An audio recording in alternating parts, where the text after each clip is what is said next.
You know, I see pastors do this all the time. They are always posting videos to their blogs, their websites, or whatever. And I've never felt moved to do it, but I had a little inkling this morning that on a gloomy, overcast day and lots of rain and no sun for days, and we had a bad tragedy in our community yesterday as a man was killed in an accident. You know, sometimes there are days when it's easy to be gloomy and be down and be depressed. If you watch the news, you can see some gloomy news and be depressed about that, especially those who are without hope and they don't have the holy companion to walk with them.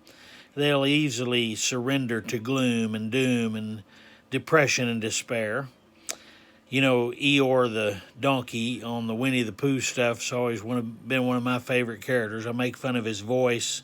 His, oh no, don't worry about me. Everything is in trouble. And he's always gloomy and nobody cares for him. And, you know, it's really easy to get trapped in gloom and despair and depression. But Christians have a holy companion, and he is the Holy Spirit. And he is really and truly fully God, and he is with us. And he's not a gloomy God.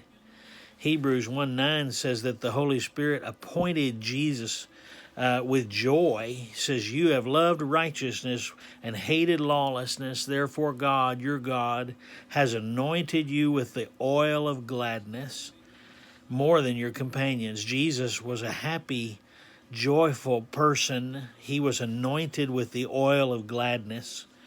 Paul and Barnabas had just started a remarkable work in Pisidian Antioch, and they'd only been there 2 weeks when the Jews rose up against them and caused all of the senior leaders of the town to become angry with them and cast them out of town, banish them forever.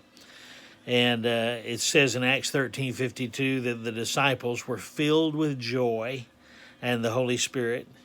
Even though they were being kicked out of town, the Holy Spirit filled them with joy.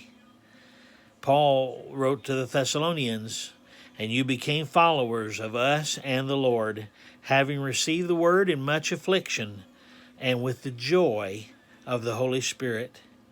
That's in 1 Thessalonians 1:6. The Holy Spirit is joyful. His presence in us should abound within us in joy. Not in silliness, not in the temporary happiness of the world, but with an abiding joy.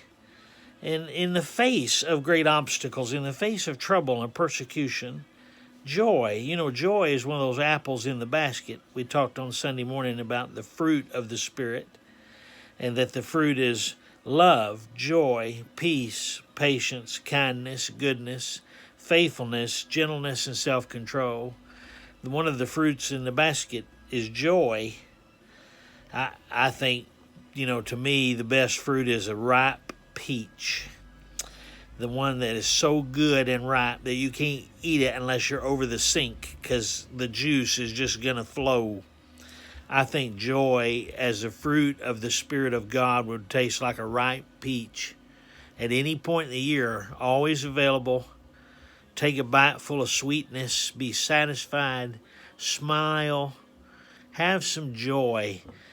You know, we are God's people today. We're not supposed to struggle with doubt or depression or fear. We're supposed to be filled with the Spirit of God.